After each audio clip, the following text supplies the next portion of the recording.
Okay, so today I want to give a little bit of a summary over what we've gone over in the past four lectures, and maybe even give some more insight. And then I want to firmly introduce the adversary into the equation, and then I want to talk about reemerging out of the desert, essentially. And so the desert, again, is this place of potential.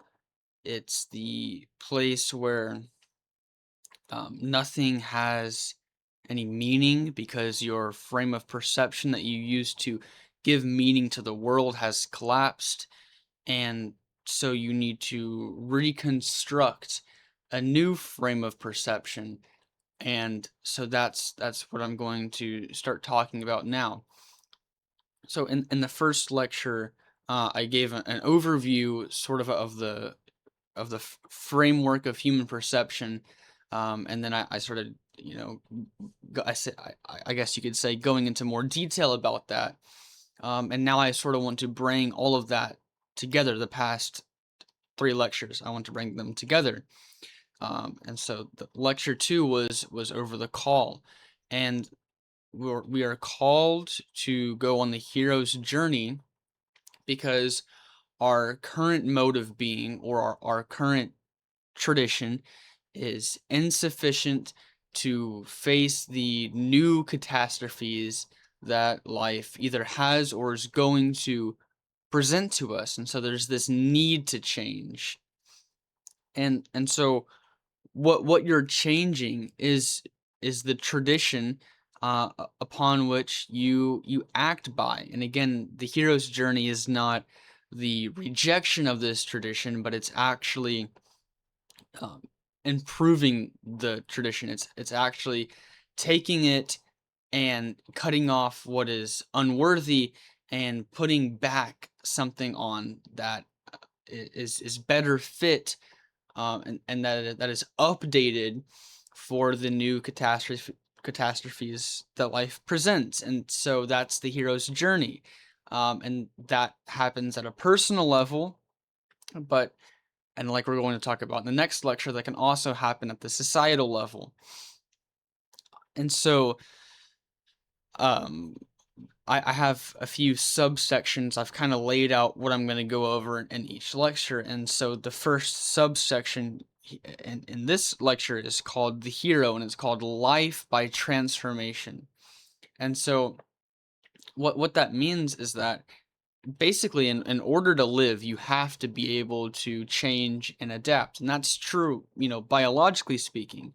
Species that aren't able to properly adapt to their environment simply die if that environment becomes, say, too hostile towards them, or if a new predator emerges and they're not adapt to either run away or to fight back against that predator, then they're simply going to die.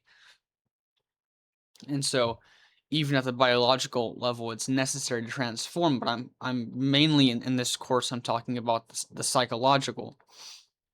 That's the main point of this course. And so in order to live, in order to be able to deal with the catastrophes of life, and when I say life, I don't mean in the biological sense, although again it's true biological. I mean alive psychologically. And so what does that mean? What does it mean to be alive psychologically? And what does it mean perhaps to be dead psychologically? Well, so the Bible says something quite interesting. It says that we're dead in our trespasses and our sins.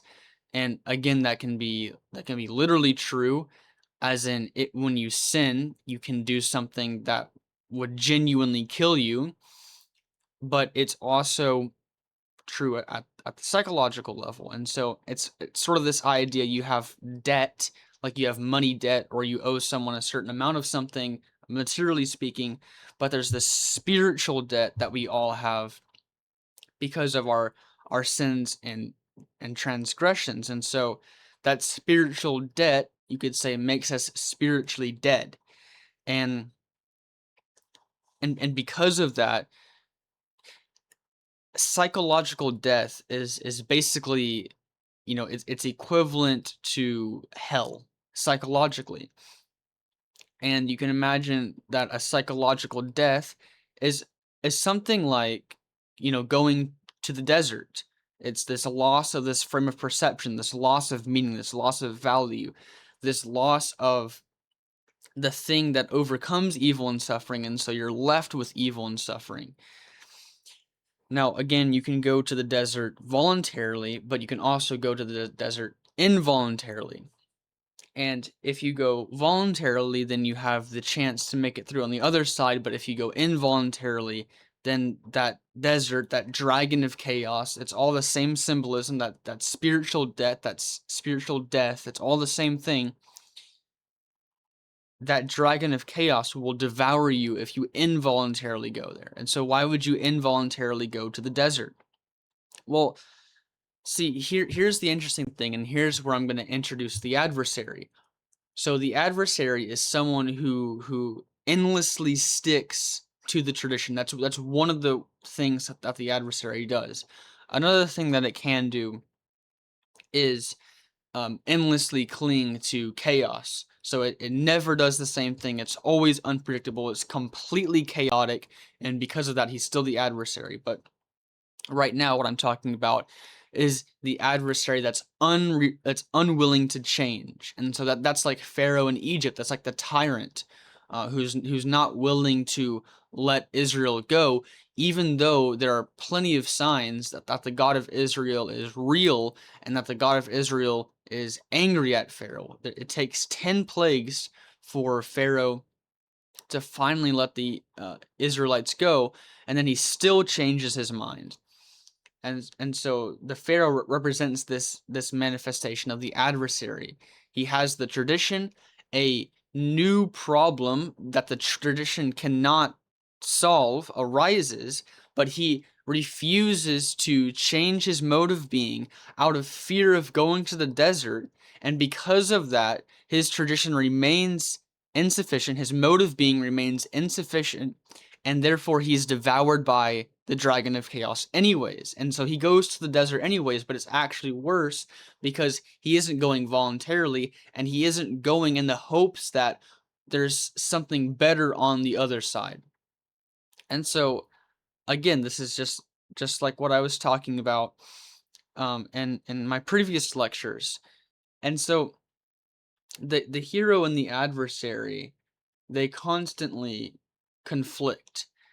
And so this is very emblematic in Christ and Satan in the New Testament, right? Satan, he comes to Christ, and he tempts him with three things in the wilderness. Again, in the wilderness, that kind of idea, I suppose, is present there as well.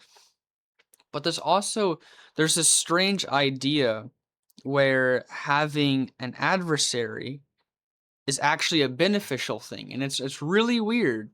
Um, So, Jordan Peterson used this example, or I at least I saw it from him first. If you have your fist like this and you want to move it with precision, I mean, you can move it like that, but you can kind of see how it's quite smooth, but you can make it smoother by doing this. And then you can move very, very smoothly. And so it's this idea having an opposition. I mean, that's a physical representation of it, but you can imagine that having an enemy or having some form of opposition is actually a good thing because it allows you to be precise. And so again, it's this idea with freedom of speech, right? Like why do we allow freedom of speech? And the answer is, well, we don't know everything. And so what we do is we allow freedom of speech. We allow people to debate ideas. That's why we have debates. That's why they're so popular, is because you have these two people, likely people who both know what they're talking about. They're both very sharp, and they both have a strong foundation for their views, ideally. At least those are the good debates. And you see these people, and they debate and they wrestle with these ideas, and they fight, and then at the end of it, we come out of that with newer knowledge, even if we didn't even if we agreed with one party and we still agree with them, we at least have some more knowledge, and or at least we have we've learned some ways to refute the enemy or rebuke the enemy's ideas. And so having an enemy sharpens you, because your enemy will point out to you your sins and your inadequacies and your flaws and what's not perfect about you. And so you can imagine if you were living in a world where there was no opposition whatsoever, where there was no enemy, who would you have to critique you? How would you be able to figure out what it is that you're doing wrong?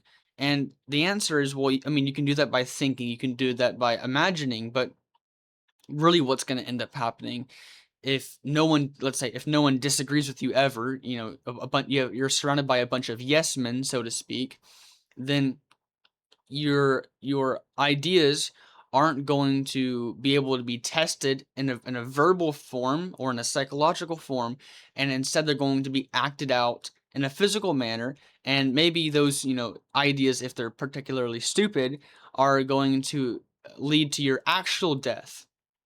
And so part of what the hero does is he's willing to have a dialogue about his ideas, and if he's wrong and if he sees that he's wrong, he's willing to accept that he's wrong so that he can change. And even though that's going to require going to the desert and then resurrecting out of the desert or re-emerging out of the desert, it's going to mean that he only has to die psychologically and not literally. But what happens with the adversary is that he isn't willing to, he might be willing to debate his ideas, but he's not willing to change his mind, right? He's willing to debate in the pursuit of winning, not in the pursuit of learning. And you see that, of course, you see that very often in debates. People are out to win. They're out to prove their point and not out to actually learn something new. And so the adversary refuses to accept that he is wrong, and so whenever he has a stupid idea, he acts out that idea, and that causes him to, go to the desert to die. So the desert's also the place of the dead. It's the underworld. It's the deep.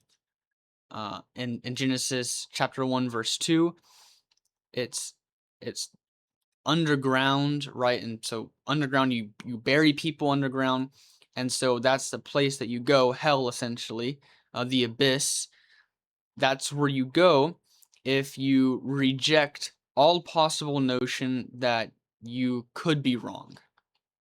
Now again, going back to this idea of necessary opposition, there's this interesting idea in the Garden of Eden.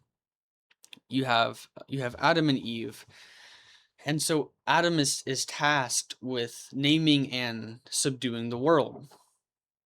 And so God brings to Adam all the animals of the world, and he names and he subdues them. But it says there isn't found for him a helpmeet. And so God he causes a deep sleep to go upon Adam, and so that deep sleep is emblematic of unconsciousness. So you're asleep, you can't do anything, and so when you're asleep, you're vulnerable because you cannot react to the things around you. And so Adam goes into a vulnerable state. That's that idea of being open to revelation, being open to the possibility of you being wrong, being open to potential for transformation, for positive transformation. And in that state, it's through that state or after that state that he realizes through a divine revelation that he opened himself up to by willing to be vulnerable, although God caused the deep sleep, but we can assume that Adam was willfully going through this, because he did name and subdue the animals and search for a woman. And whenever he wakes up and he finds the woman, he exclaims how excited he is that finally, someone fit for me is here. And so that there's two Hebrew words that are used to describe Eve. So the first one is Ezer, and the second one is Kenegdo. And Ezer is a very strange word. It means helper, and Kenegdo means opposition. And so it's this idea, it's beneficial adversary is the idea. And that's so weird. And so, but it's not just beneficial adversary. It's more intense than that, right? So Ezer is a word. Remember that Ezer means helper. It's a word that's used to describe God as Israel's military ally. And so it has this military, this war aspect to it. And so it's intensified. So it's this idea of marriage where it's the ultimate union between two people, and both people are to each other an Ezer Kenegno. They're a helper that they're in opposition to each other, but it's not this war like thing where they're necessarily against one another. It's not like they want the worst for each other. It's not like that. It's actually that they want the best for each other. And so the strange thing is that the Garden of Eden is the ideal place for mankind, right? It's paradise. And yet God says that it's not good that man should be alone, right? So it's not good that the hero should be alone. And it's such a strange idea that in the garden there has to be two people who are in beneficial opposition to each other in order for paradise to exist. And so it's this idea of like this partner in play, right? And so these people they're against each other, but it's like this iron sharpens iron idea. But in order for iron to sharpen iron, they have to clash into each other, right? And so they're in opposition, but it's like you can imagine there's a blade, and every time they are opposed, it's like they sharpen each other and they sharpen each other. And so it's kind of like that idea. And so again, going back to this idea, whenever you have, literally speaking, if someone's pushing against you, then you can move forward with ultimate precision. It's a crazy idea to realize that that's how Eve is described. It's how the feminine is described in relationship to the masculine, and I would say that goes both ways as well. And so the strange idea portrayed in Genesis that it's actually beneficial to have an adversary. And so, but I suppose there the adversary is kind of portrayed in a different manner, because the adversary is portrayed as a beneficial adversary. And so the question then becomes, are all adversaries beneficial? Is it better to have somebody who's always after you in a sense than to not? Is that always the case, that is the case? And I would say probably, because what you want when you are aiming forward, when you're aiming for the promised land, when you're aiming for at least the best that you can conceptualize at the moment, then you want someone, if you are going down the wrong path, to point that out to you and tell you, hey, you're going down the wrong path. And is that beneficial always? Well, it's beneficial if they're right, and even if they're wrong, then you can refute them, and you can figure out why they're wrong and figure out why you're right, and you can do you can continue forward in even more confidence than you had before. And so I would say in all cases it's actually beneficial to have an adversary or someone who's set against you. Um, It's positive if you make it positive.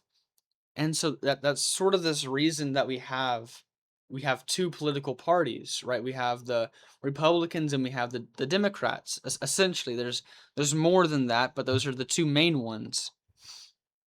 And so the Republicans, right, they're more about tradition, and the Democrats, you could say, if we're taking archetypal roles and if we're going to use the yin and yang dynamic, in essence, the Republicans are about tradition and the Democrats are about transformation. And you act if we only had one, let's say if we only had tradition, then we would never be able to change and adapt to new things, right? So we would have never developed laws for modern technology. We would have never developed laws for artificial intelligence. We would have never changed for any of the new modern technology. Or maybe we would have never even made the new technology in the first place that's allowed the world population to increase so rapidly, and for us to have the population's immensely large, and yet we also simultaneously have the best living conditions in the world, at least in the West, but I would say likely all over the world we have the best living conditions. And that's all because of transformation. And so the optimal amount of transformation is good. But then if you only had Democrats, if you only had the people who wanted to change everything, then nothing would be stable and everything would just degenerate into complete chaos, right? Laws would constantly be changed. No one would know what to do. No one would know the direction that we're going in. We'd all be wandering in the wilderness.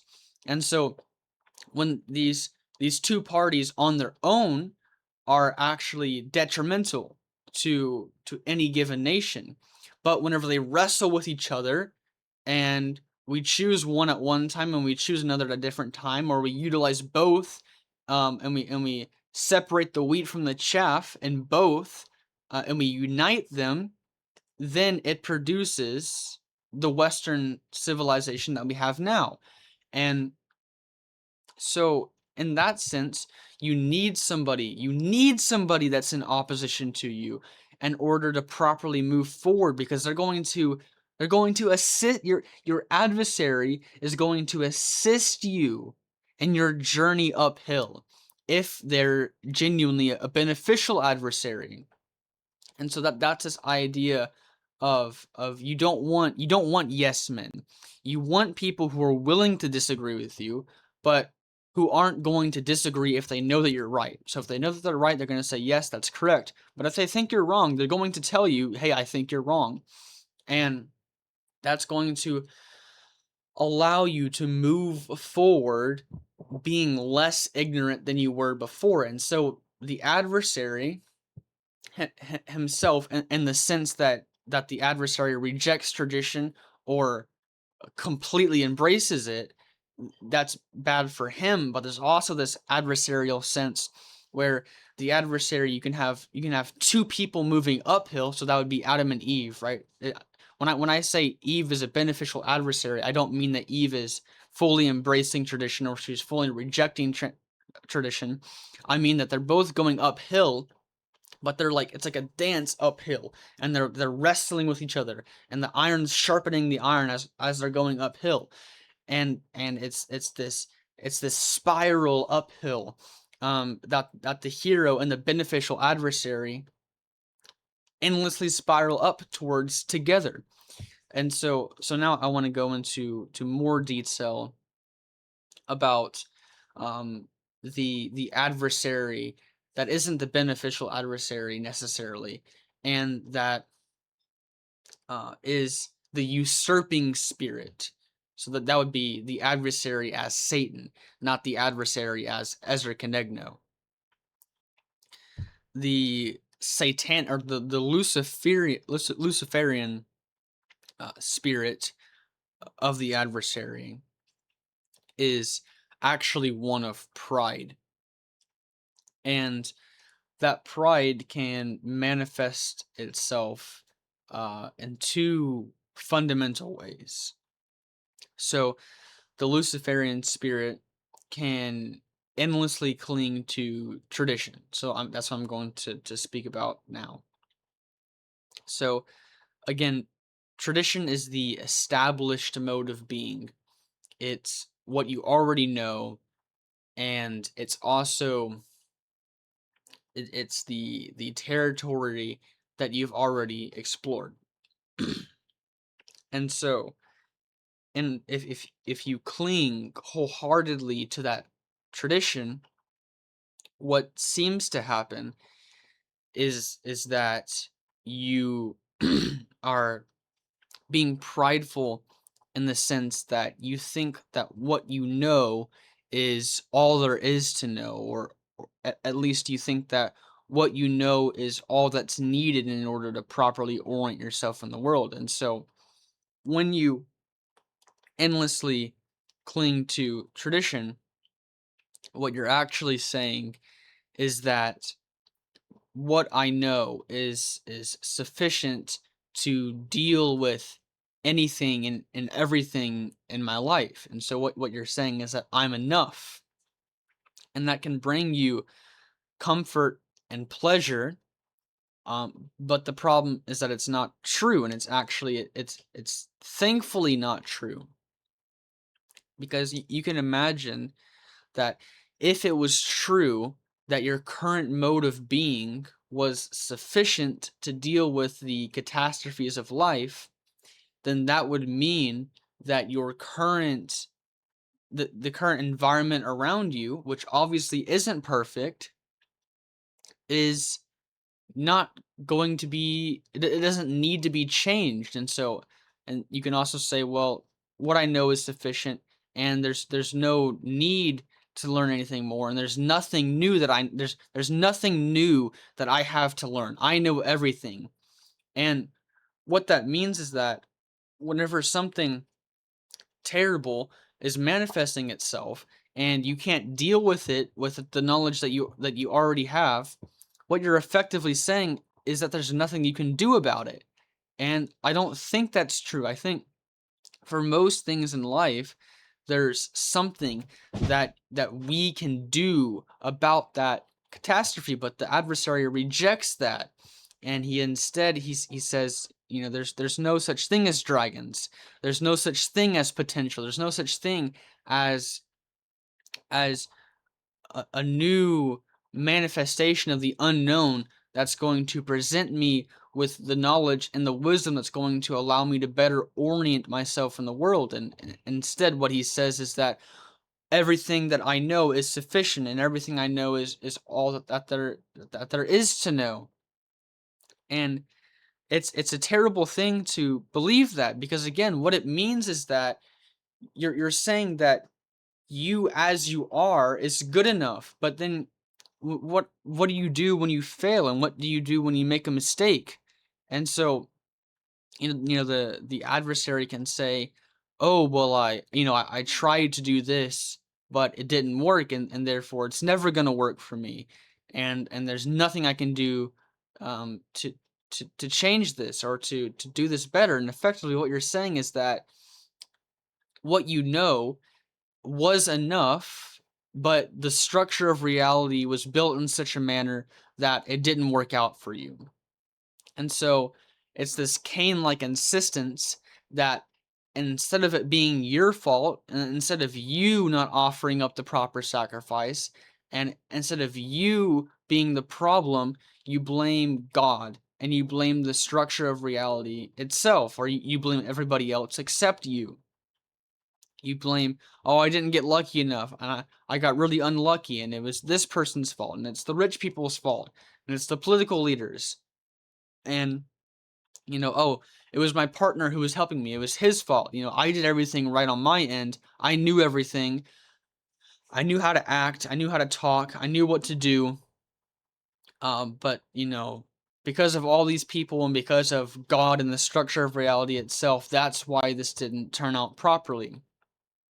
And so it's this Cain like rejection of the possibility of your own insufficiency, this refusal to repent, this blasphemy against the Holy Spirit that results in the eventual involuntary being devoured of the dragon of chaos, or devoured by the whale and brought into the belly of the whale and then brought to the very depths of the sea itself. Like, and that, so that's the Jonah narrative. And so that's what it means for the adversary to reject the possibility of transformation, but the adversary can also cling to transformation itself, and it can insist that everything needs to change and everything needs to go. And so it's this clinging to the great mother. It's saying that it's this full rejection of the tradition of the elders. And so it's this idea again: obey thy father and thy mother. And thy father, or it's sorry, no, it's actually not obey, it's honor thy father and thy mother. And what that means is that you should not reject the tradition, but you should separate the wheat from the chaff. And so the hero doesn't separate the wheat from the chaff. What the hero does is he either says this is all wheat or this is all chaff. And it's very useful, and we do this sometimes. I see atheists do it with the Bible, and I see Christians do it with science. They say, "Oh, it's all chaff." All on the Christian side, "Oh yeah, all the science is incorrect." And maybe that isn't always the case, but at least what they'll say is that, "Oh, the whole theory of evolution, oh yeah, it's all incorrect." And it's like, whoa, whoa, whoa, whoa, whoa. There's a lot more there, a lot that you don't know about, a lot that I don't know about, and there's no reason for us to say ever that something is completely chaff, because it's very likely that most things at least have a little bit of wheat. And and so the wheat represents the good, or the food that you can consume, and the chaff represents the weeds that usurp the wheat. So the thorns and the thistles,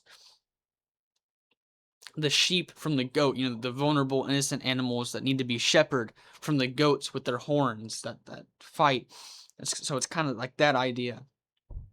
And so when the hero says that tradition is all chaff, so this is the idea, right? This is like the idea that morality is relative, that we can create our own morals, and there's no objective right or wrong. There's no objectively perfect mode of being, and everyone is free to do as they please, and that has no bearing at all on the cosmos, because morality is relative. There's no ultimate law, and we can decide the meaning of life on our own, and we can do things on our own.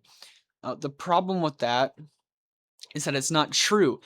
And in fact, you even see this, when some people will say that morality is relative, but then they'll go and base their morality on Christian tradition, and that's it's almost an inescapable thing to do that. It's very difficult for you to for someone to establish something that replaces Christian tradition. And in fact, a few people have attempted to do that, maybe a lot more than a few people, and it seems as though they've all failed to establish something on more firmer grounds than the Christian tradition, which is really something, considering that it's over 2,000 years old. But the thing about the Christian tradition is that it actually changes and it actually adapts. And so that's because of what Christ said. Right? Christ said, "Ye shall know the truth, and the truth shall set you free." And then that idea is even implicit in the Old Testament. There's a Hebrew law that says, "Be therefore holy, even as the Lord your God is holy." And so you might say, well, that's one of the 618 laws. Well, aren't the other 617 laws there to tell you how to be holy? So why is there a specific law that tells you to be holy? And the idea is that the law is constructed in such a manner that it can actually be changed and adapted. And so there's a law: be therefore holy, even as God is holy. And it's actually a calling to something beyond the law. And so you have the law, you have the tradition, and then you have the spirit that gives rise to that law. and that spirit is what should be sought after. And so, again, one of the things that the adversary does is he clings to the law and he says, I'm going to wholeheartedly follow the law. And that's actually, at least in some cases, wholeheartedly following the law only is actually breaking the law. And it's a really weird thing, because both Christ and the New Testament and Moses in the Old Testament and the Mosaic Law, both of them call you, and this is very clear in the prophets as well. There's a calling to something beyond that of the law, beyond the commandments, and that's the spirit of the law, which is identified, of course, as God. And so, but what the adversary does is he goes in and he completely changes the law, and he does so obviously on his own terms. And so it isn't this idea of a radical transformation, but it's this idea of a too radical transformation, of a complete transformation of the law, um, the establishment of a completely new law on on a foundation, say, not as firm, on a foundation, uh, on the sand instead of a foundation on the rock.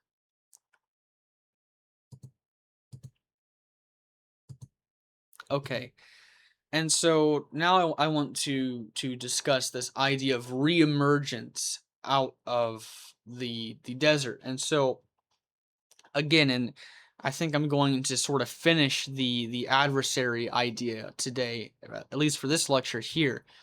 The adversary either says that tradition is all wheat, or he says that it's all chaff, and either way, he ends up getting devoured by the dragon of chaos. He ends up going into the desert, and he ends up lost, and he ends up a wanderer in the land of the wandering, in the land of Nod, further east of Eden. And so, but the hero, again, the hero isn't rejecting the law, but the hero is following the spirit of the law.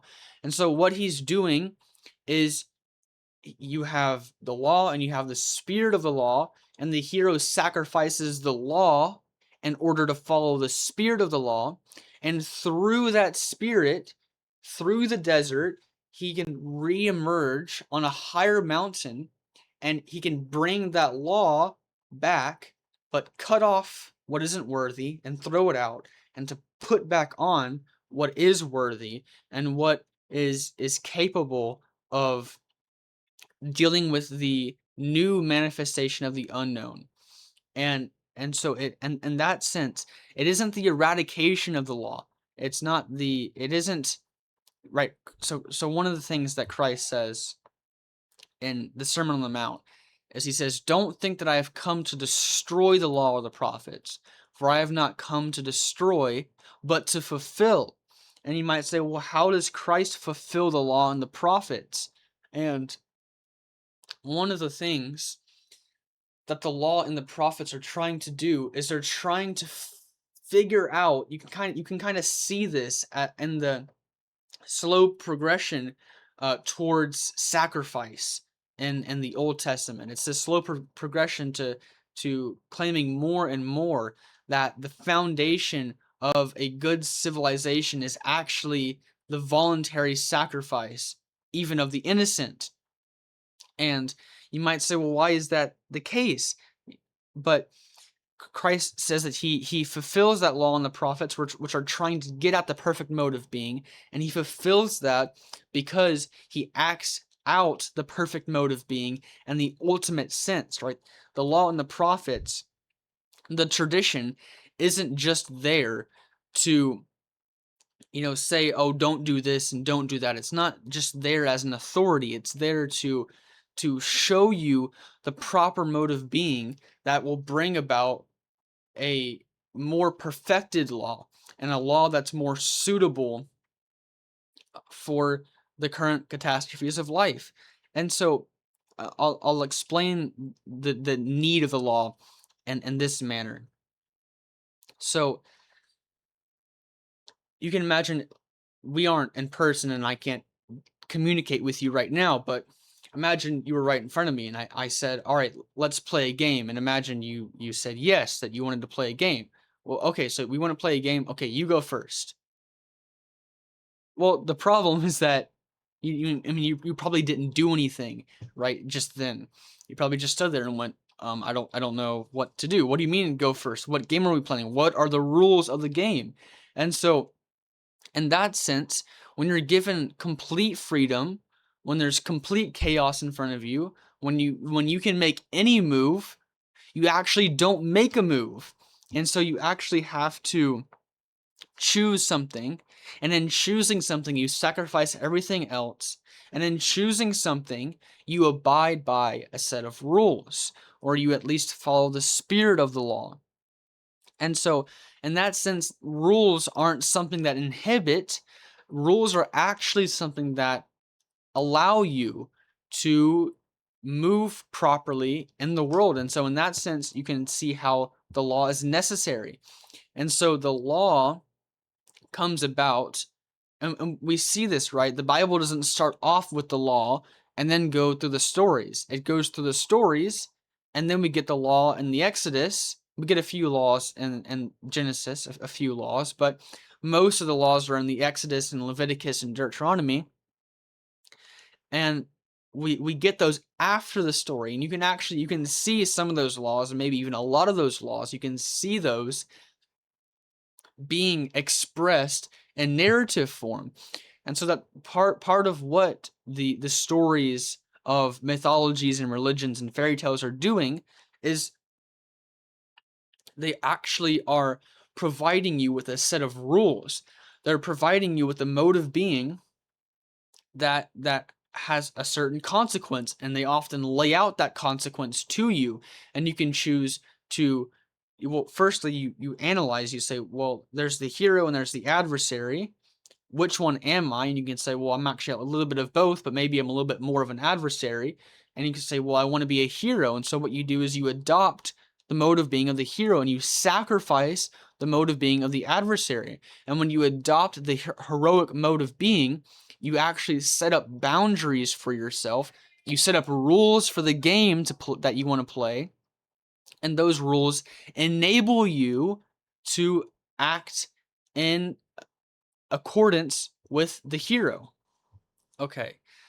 So now I want to speak more about the reemergence, and so that reemergence is the sacrifice of the tradition. Essentially, it's the sacrifice of the tradition, and again, the tradition is the mode of being that we found either through imitation of the hero, or of the adversary, or of viewing the law um, that's been previously established. So that's the tradition of the elders, the old people, the experienced people, the people who have acted out the law. They've tested it. They've abided by it. Um, and so so here's something quite interesting before I get into that specifically. Something quite interesting. Uh, we have data on this, and so we see that you can imagine there's two extremes. And I'm speaking about school children, school age children. There's two extremes. You have people who always break the rules, and then you have people who never break the rules. And on both extremes, you actually see negative consequences. With the people that always break the rules, you see that they end up in prison, or they end up dead, or they end up, doing drugs. They end up in crimes and gangs. Maybe they owe debt to somebody, they're in trouble, and that usually never ends well. In fact, I would say it actually probably never ends well. But on the other extreme, you have children who always obey rules, and you actually see a substantial amount of depression in those children. And you see that the happiest children, and actually the most well-off children, are the ones who break the rules sometimes. And you could say, well, why wouldn't it be like this, right? The happiest children are the ones who always obey the rules. But that isn't the case. And so one of the ways that you can think about this is you can ask yourself, are you following the rules because you fear the consequences? Or are you following the rules because you genuinely want to be a good person and you genuinely want other people around you to experience something approximating the kingdom of heaven? Are you genuinely trying to be righteous?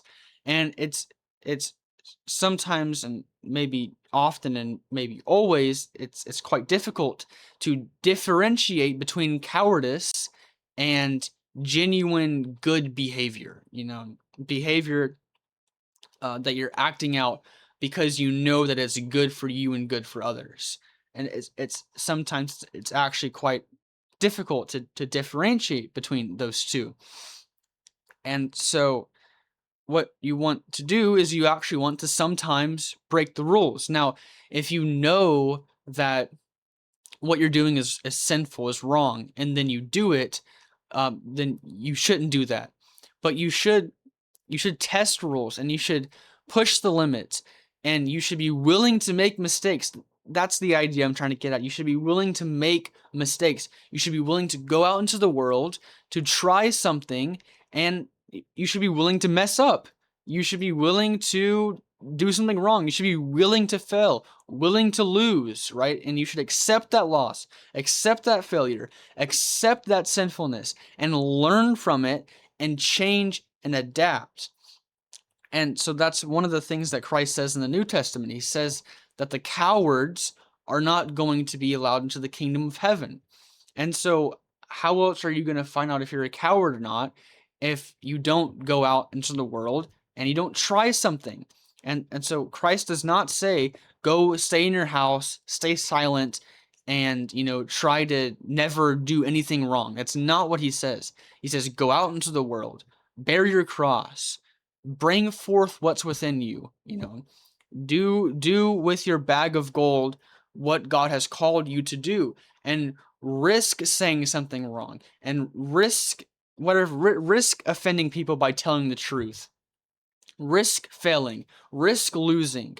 And again, I'm not saying that to like go out and murder someone. I'm not saying to go out and rob a bank. If you know something is wrong, and if you know that doing that thing would be bad for other people, don't do it. I'm not saying purposely sin. What I am saying is don't stay in your house and do nothing out of the fear that you might make a mistake. It's better to act and fail than to not act at all. I think that is incredibly true. And if you follow that spirit of the law all the way through and you maintain hope, then you're going to emerge out on the top, um, less ignorant and less prone to falling in pits than before. And that's going to be of benefit to you, but you have to risk everything. Maybe you have to risk offending people. You have to risk being offended.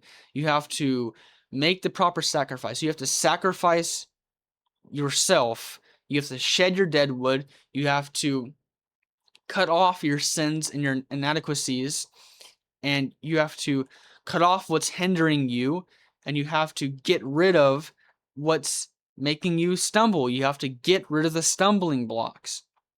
And that's a sacrifice. That's an adventure into the desert, but it's what's required to bring about positive transformation. Okay, so a quick reminder, the next lecture is going to be called The Return Home, Lecture 6. And I'm going to be talking about how after this emergence, how you can reconcile what you've learned with what you previously knew and with other people. So we're going to discuss the town, the group, and we're going to discuss that town receiving people with joy and rejecting people with violence. So that's something like, the people receiving a prophet, like the story of Jonah and Nineveh. They receive the prophet with joy and they accept the truth, and they change and repent. And then we have rejecting with violence. So that's something like the stoning of the prophets, or the killing of the prophets and the killing of Christ. The lecture after that, lecture 7, is going to be the eternal pattern of the hero. So we're going to give an overview of the pattern of the hero. I'm going to talk about willfully accepting the cross, and then I'm going to talk about Christ's statement, I will be with you always, and then I'm going to cover, basically do an overview of the Christian, the Christ passion, the story of the life, death, and resurrection of Christ, and so that is going to be the rest of the course.